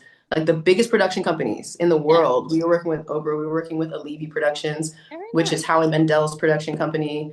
We were working with Brian Graydon Media. I mean, we literally worked with some of the top Tara Long, E1. Mm-hmm. We worked with some of the top production companies. If you guys go look these people up, you will see the shows they do. You all watch them. Yeah. You know, we talk so about. It's like, but the NCAA wouldn't let us do it. And then by the fourth time around, we were finally like, let us do this. They were like, okay, well, what kind of money are you talking? And then they decided to kind of creep in. And again, I'll just say this is alleged, but they decided to creep in and pretty much say, well, we want to have like essentially production executive producer rights. And we want to be able to come in and say, yeah, like basically approve everything. And then the network was like, fuck out of here. As they should. Wow. So that's where the shift really into music started happening, because we were like, okay, you know what? Let's like lean heavily into this. Let's give it our all like we gave basketball. Because again, one of the messages that we continued to get was, you're not serious enough. You're not serious enough. You're not focused enough on one thing. You're never going to be great at one thing because you keep trying to do too many things, is the message People that we really still talk get. down on y'all like this, because my God. All the time. Going on here. Yes, girl. This is our reality. I just want to say in respect for what you're saying, Bill, we never pigeonholed ourselves, and we had the capacity to focus on more than one thing. I'm sorry, other people might not have that ability, but we were capable of focusing on being able to focus capable now on more than just one thing. And in the words of Cardi B, we ain't want to choose. We ain't want to choose. And we honestly didn't have to choose. They were trying to make us choose. And so we were like, well, okay, we're going to choose ourselves, and we're going to go for this music thing. We're going to give it our 100%. We're going to figure it out. And we did really quick. And we achieved the things that we ultimately wanted to achieve. Yeah. And then we realized, again, this was just basically when we got signed to Universal Music Group and Republic Records. Yep. So we were out there, we were hustling, we were connecting with the people that we needed to connect with. We were putting ourselves in the studio, managing like ultimately our own deals, getting consulted randomly here and there from some of the people we were working with, but ultimately running it up ourselves, like not having anybody in the middleman space at all. Even all the meetings that we were booking, like we were doing everything in-house, like everything. Like when are you ladies independent now, or? Yep. Okay. So we ended up leaving the Universal deal because, like I have kind of mentioned before, like we just realized why it was called the Devil's Playground. And we also realized what we were getting like pigeonholed into, and like that it would just kind of be this inevitable thing with who we were signed to and what was going on. And, a lot of the predators came out, you know what I'm saying? And we weren't ready for that. I'm not going to lie to you. We weren't ready for that. And I definitely can say that I did not respond well to that. No, I did not. Like when I ultimately ended up in the situation that we ended up in, which was on some like, honestly, girl, some gangster shit. Some really gangsta and also really, again, just like foul stuff. Yeah. That I was like, especially because I really had so much trust in the people that I was around at that time when we had signed. So again, it was pretty much just like another one of those, damn, like, am I the common denominator here? Like, how did I end up in another messed up situation? Like, it felt like, 1 minute it felt like, we finally made it. And then we realized we were in another kind of worser situation than what was with the NCAA. Only these people would really like put hands on you, do some other shit. Out. Like it was some other stuff, right? And the NCAA was more corporate. So you didn't have things like that going on, in Hollywood, and when you're meddling in the spaces of like hip hop in the streets and like all these different stuff, like stuff is different. And we're ultimately like city country girls, which means we're suburban. Yeah. So it's like we really weren't like accustomed to that. But I'm gonna tell you what, I was really grateful to know that I got as certified as I did and what I did end up handling. And ultimately I was like, you know what? Shoot, I can't, I'm not gonna encourage or participate in this stuff. But what I do know is I'm a beast. And at the Period. very least, I'm a prayer gangster. Amen. Because man, the prayers had to Amen. come in so hard. I'm a prayer gangster. Yes. Okay. And it just again it showed me just what I was really truly capable of, even in those kind of crossfires of having to really fight some battles that were like, oh man, beyond what I ever thought I was gonna have to fight. And even in those moments, yeah, a lot of those things we had to do ourselves, like even lawyers, whatever, like even those types of people will be the same people robbing you, playing you, like doing the most. So it's like, shoot, like I said, we realized, you know what, we're really gonna probably be the only ones that have each other's backs, bruh. So let's just keep on doing what we can to keep fighting this good fight, hopefully attracting all the right people and like minds to our space and winning this war. You know, we may not have won every battle. We might not be perfect, but we're still here. We're still fighting, and there's still an opportunity to win the war. So let's go. Amen. Amen. I love that. Love that Amen. mindset. Yes. Yes, ma'am. And I've been in the entertainment music industry for some time. Not obviously as the artist, but behind the scenes. And I do hear, a lot goes into the artist aspect, certain deals, like you said, the devil's playground. God has blessed me enough to where I feel like there are certain people, everybody's not your friend. Everybody's not here to help you at all, but there are certain people, select people who, look to God, tell me, hey, watch out, but I do hear a lot about the devil's playground. So truly, God bless you in all that you have encountered. Truly, truly. Amen. We still here. We still here. Thank you, Lord Jesus. Still here. Still Amen. ourselves. Shout out. We all made it here, y'all. We on the Yes, other we side. did. We're here at the end of the day, but we still got, someone told me We they were still like, tracking. We going. yes, see you at the top, ladies. See you at the top. That's Okay. We know we here. We right here already. Yeah. I like that. But doubling back to the like the halftime. Like personally watched the performance at you guys' alumni college, and I was blown away. Like your vocals. Oh my God. I said, wait a minute, what is going on here? So how did y'all find y'all's voice? Like, because I know coming up, you guys focused on basketball and you guys traveled a lot for basketball. So I'm like, when I heard you guys, I'm like, so when did they find the time to find that voice? So yeah, how'd you guys find your voice? Me? Okay. Oh man. Honestly, like the song and music has been something that has been planted in our heart. It is such a divine thing because even growing up as little girls, like Dylan, there's this specific memory that Dylan was creating this record. We're in kindergarten. Wow. And we're out on the playground. We were very, very intellectual kindergartners. We've been talking to each other for like most of our life. We still have our own language. Yes. Okay. So we were talking before like anybody our age was talking. Yes. Okay. So that's why. And before anyone else can understand us, us, started finding our voice. we could understand us. Love that. Yes. So there was this record. Dylan came up to me. We're in the playground playing at recess. I remember. She comes up to me and she goes, day. "Code." She's like, "I just made a record." I was proud. like, "What?" I was like, "What is it? Tell me." She's like, "It's a remix to Twinkle Twinkle Little Star." Okay. And we sang it on one of our slam interviews. And I even like at that time when she created this record on her own completely, I was so blown away and I was so inspired. It just came to me. What? Like I'm still blown away. Like I'm just like, no, it's like they say, the prophet's prophet, like I believe that both of us just have like, again, we're on a frequency where we're tuned into the divine. Okay. And so the divine literally uses us as vessels. And through our own stories, we're able to see and again connect dots and patterns to the lives around us, to the lives before us, and to the lives that presently exist with us in that spirit. And so when I was a child, I was always still very open to those things. And same with Dakota. And I think was I the first one to make a song? Yeah. So I was actually the first one to make a song, to ever write a record before. Okay. But Dakota, I would say, is the one who really like found her singing voice before I did.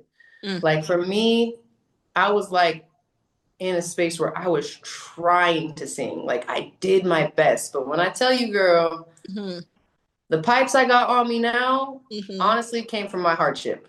I'm not gonna lie. I've never been professionally trained.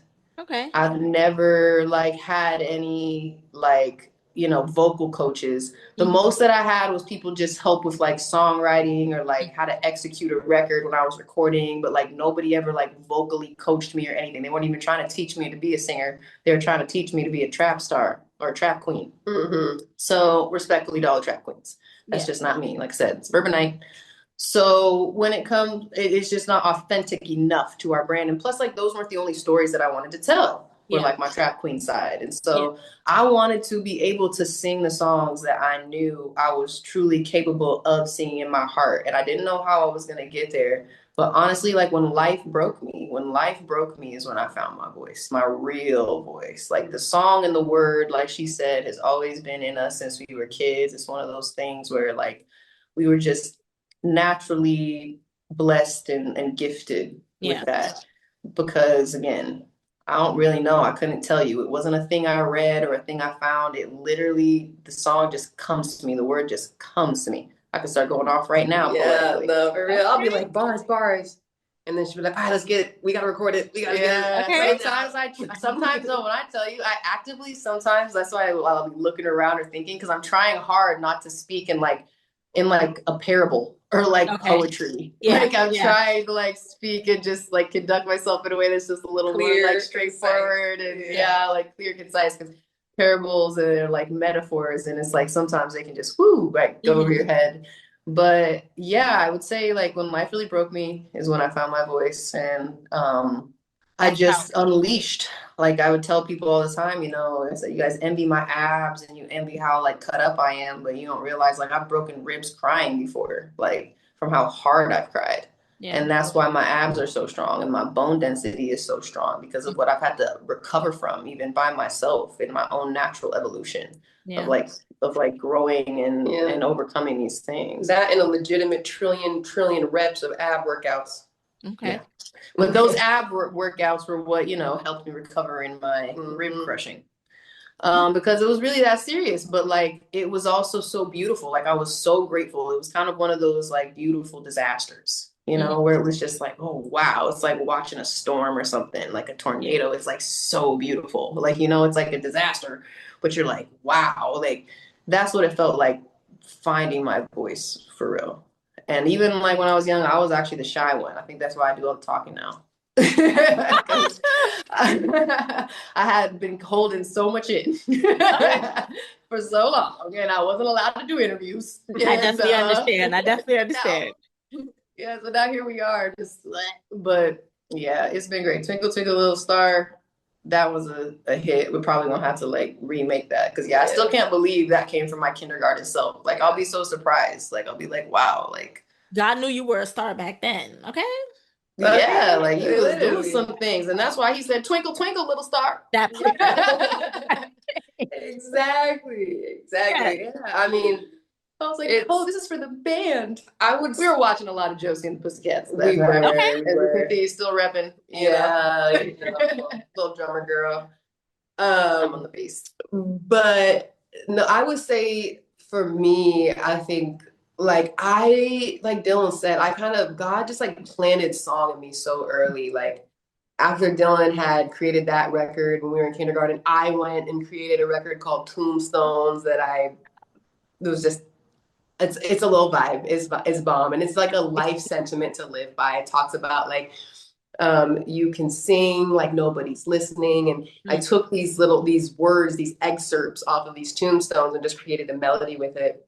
Yeah, And I it's remember it really was like something to those live little by. like they were what are they called? Like I saw them as like cup placeholders, you know, like those Yeah. placeholders you put cups They're of like mugs on, stone, made of but they're Yeah. made of stone and they had all these little like quotes on them that were like so Yeah. cool and like decorative. Yeah. And I was like, ooh, this is great, So coach. she really, Dylan, I would say, is really who helped me find my voice. It was like her silent confidence and her silent leadership was something that I just always recognized in her. And like it gave me the confidence to find my own voice and to Mhm. be the boisterous. Because like you said, in our natural dynamic, she's the moon energy, I'm the sun energy. So it just sort of came out of me very Radiates. boisterously, and I was just so unafraid, and I still that way, but it, went through my very humbling moments of like losing my voice completely and having to just pray and pray and pray that I would get it back in a way that was truly pleasing to God. Mhm. And so honestly, I would say like God, my sister, and then the greats that came before me that really paved this way for me to have a voice, for me to have something to speak on and stand up for. Um, it was those things that really helped me find my voice because music to me, it was everything. It's what made me feel good. It's what gave me comfort in my Yeah. times of low. It's what hyped me up when I was feeling confident and high. It was always there for me in every space, in every And it's place. a universal language too. Yeah, Yeah. it is. So it's It is. like no matter what, like you don't even have to have words sometimes, you know. And but for me, I think definitely the word is what empowered me. Creative writing saved my life for sure. It's one of those tools that we get to take into our developmental spaces now and help other people like Yeah. learn and tap into. Because again, creative writing is just one of those things that there's like so much freedom and Yeah. liberation to it.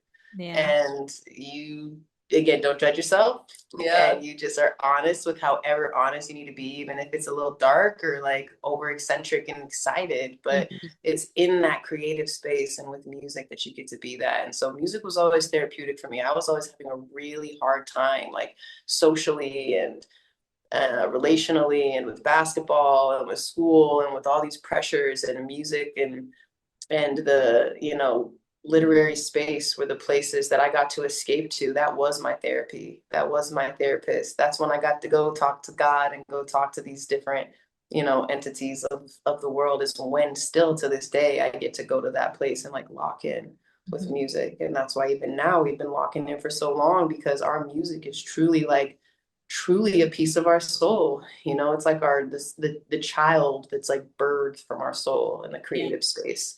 That's why we just don't play about it. That's why we didn't really jump on the bandwagon of like, let's just put out a whole bunch of popcorn songs and like try to catch traction and get high. Because that was never even our reason for like getting into the music and the industry anyway. It wasn't just because, oh, I want to be famous and I want to get put on. No, it's like, I want to make a genuine impact and I want to tell my story, and I want to represent all that I am, not just who you want me to be, or not just who you want to sell me to Yeah. be to the world.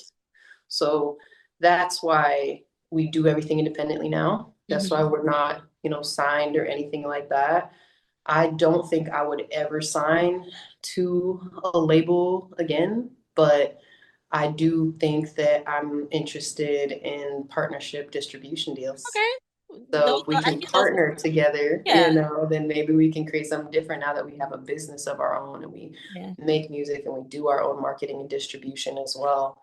We can kind of set up a different type of arrangement and agreement. And that's a whole other type of like a kind of legalese, literacy and stuff like that, or just again, musical know-how. But that would be a situation that I would consider, but that's pretty much it. Like I wouldn't want to be like signed as an artist to anybody, because again, we have just too much experience now at this point. And like we also know we kind of come with built-in everything that they would be trying to set us up with to sign us anyway.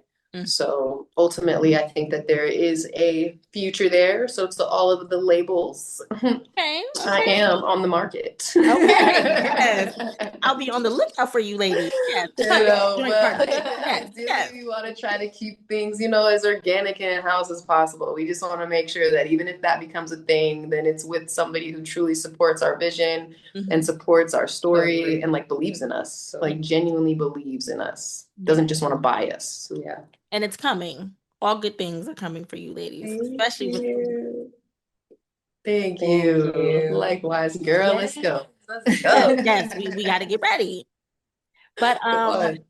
last question regarding music. Dylan, you just previewed a remix to Sailor's Cut Up called Cover Me. I said yes. Yeah, What's going cover on? me. Cover Yes. me up and down. Yes. So, ladies, are we gonna like drop a project anytime soon? More singles coming? What's going on? I know the tea, girl, the tea. Yeah, you know what? That was so much fun. Shout out to Sailor for being honestly a little trailblazer in her own right, as you know, an Asian American woman in R&B. Like that's so dope to me. Yeah. I loved that record, cut up, right? Yeah, cut up. Yeah. Yeah. I love that record so much because it just just vibed immediately with my soul. I was like, Dakota, the way this frequency just hit me, just took me to a place. Yeah. I told her it's the place that I go to when I'm in that music place because you know, not every record like hits everybody to where you're like, oh, I could listen to this over and over, you know? Yeah. Like it hit me in a certain way that I was like, I can listen to this over and over. And it took me to Cover Me. Like it literally took me to a whole other song. Like it took me to this space. And I love art that inspires me in that way because it means that it's got some juice in it. So again, shout out to Sailor for you know, contributing her art to the world so that I could create that cover. Definitely gonna have to like cut up for real and like put it on a Indeed. track because everybody Yes. was asking. Yes. So I'm Yes. like, We're all waiting. right. Yes. Y'all waited, y'all great, you got it. For sure. So she helped me with it as well. She helped me with the writing and Love with singing that. on it. Bring a little ad-lib in there. All right now. Yes.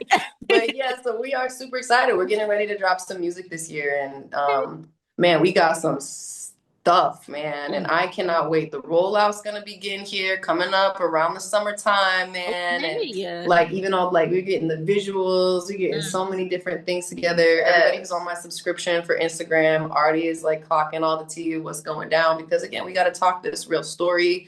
We're gonna you know, tell people where we've been, but we also gonna tell people where we at.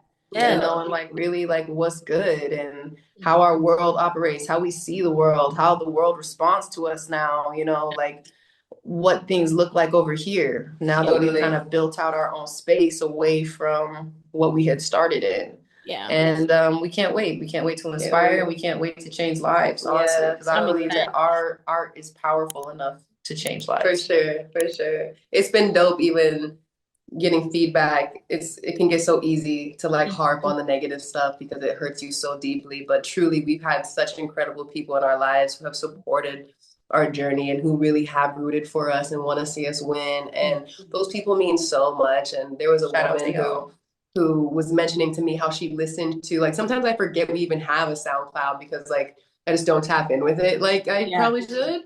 And so when people tell me that that music has like changed their lives and brings them back to a place and like really meant something to them, and to see all the people that were truly like waiting for this music from us was like incredible. And honestly, it like broke my heart a little bit for them because I was just like, ooh, dang, like I didn't realize how much I was bringing like trust issues into your life. Yeah. Because I didn't realize how much this really meant to them. Like genuinely, I thought people didn't give a damn because a lot of times people weren't really like super, I don't know, encouraging of like the music, you know? So it wasn't like we were always getting this feedback that was just like, again, even positive in that space. Yeah. So it just started feeling very like thankless and like, okay, well, I guess I don't really need to make music for y'all. Like I'm actually satisfied just making it for myself. Yeah. It was like the people who did have the positive experience weren't speaking up about it. So we didn't know they existed, right? Yeah. But the people who just had everything negative to say were always speaking up. It's always about the it. negative ones. Right? Yeah, so Like, they always got the most comments. So we were so blindsided for a little while about it. We were just like, oh wow, like people actually like our stuff. And even though we have like, you know, like a whole bunch of plays, like crazy plays on SoundCloud and whatever, because I didn't think anybody was really listening. So to find out you have like over 500,000 plays and this and that and all this different stuff, I'm like, oh, I'm practically platinum, baby. You know, like you just you just start to come into a new perspective of it all. So I'm also really excited to be able to like deliver for the people because they really do mean so much to me. And I'm finally in a place now, again, emotionally, mentally, economically, and just kind of in the stability of our world and where we're at to finally be able to deliver on those things. Absolutely. And I want to say, it makes me so excited to be in this space today. Like she was saying, the music we have today is it's so good. I get so tempted sometimes. I just want to like drop I just want to stuff. just start singing it right now. Why not? The people are waiting. You know, it's like we really go to real places. You know, it's but also so much vibey places. It's so much more in every space because we've lived this real life. So we're connecting with people in a way that just music isn't doing right now. And that's what really excites me. And I want to shoot my shot at Jaden Smith because in a musical, artistic way. Yes. Please don't get it confused, people, because and Willow. But I have a very specific project for Jaden Smith that I really, really, really want to like see happen. I have these plans. I would love to get him involved. So Jaden, this goes viral. Please holla at your girl. I'm manifesting that for you. Yes. Thank you. Yes. Please. I can see the vibe. I can see the mess. It's such a vibe. His creative. His creative mind is out of there. Yeah. Girl, I'm personally, since we're shooting shots here. Yeah, shoot a shot. I'm shooting my shot at Rihanna. Ooh, sister try. Love Rihanna. When is the last time she been in the studio? When is the last time? You know? Girl, look, all I'm saying is, you know, she's been kind of teasing us, flirting with the idea of the music stuff for a while now. Okay. And I feel like she's just been waiting for me and to come. Yes. I feel like we just need to come in and just inspire that creative. And honestly, I got some records for you, girl. Because, you know, like as a writer, what's so dope being a writer, not just an artist, is that like you are a storyteller. So like there are some stories that are not my story to tell. You know what I'm saying? Like it's fun to sing, it's incredible to create, but it's actually not my story to tell and then like sell people on. So when it comes to creating like for other people, like I want to write for people who have inspired me, who I want them to see how I see them through my eyes. You know what I'm saying? Because I know I will empower the heck out of you. Yes. Oh yeah, I will empower the hell out of you. Yeah, so even her, all the great women today. Like another one who I'm really like, I just am so in love with is Cardi. Okay. Because I can see that. I can see that for you. Yeah, man, I love Cardi so much because I just think like her and again, even Ree, all these amazing women out here in music. It's like specifically with Cardi and what she means to me is like Cardi's the person who really like changed the game when it even came to getting deals. Like I got a deal thanks to Cardi.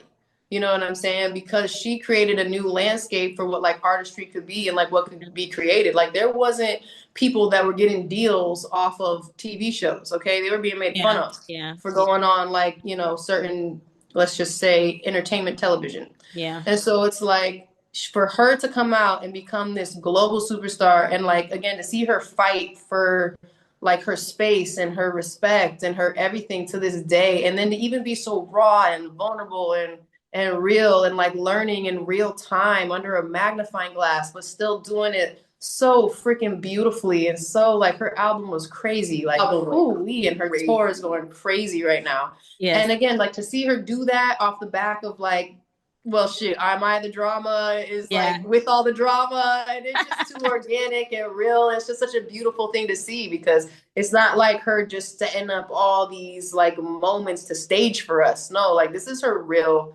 life and she's just doing the best that she can. And I love to see it. I love to see her getting out there and pushing herself and trying, and even being willing to make some mistakes in front of people and then being able to like, you know, make a joke about it. And as an artist in my own space who sees her performance, sees her do her thing, I get so empowered by her because I'm somebody who is like a bit of a perfectionist. I'm somebody who does sometimes care about like the opinions of other people and are they judging me and what's going on and how should I conduct myself and things of that nature where I can get like performance anxieties or even just anxieties for greatness.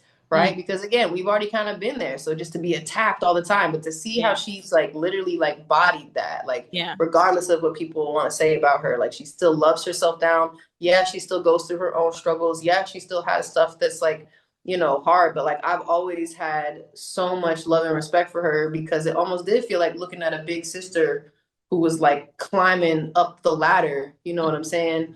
And she's not even that much older than me. You know what I'm saying? So again, to see somebody in such close like proximity to me do all these incredible things, overcome these things, have this beautiful family, figure it out. Like I send her these messages because we follow each other. So I'll just send her prayers. You know what I'm saying? And she's so dope because she'll get back to me. You know, like, and she'll really like connect. I just haven't had the confidence to really like shoot my shot at her because I'm like, I say go for it. I don't Why want to not? like be another person. So like this is how it's getting shot.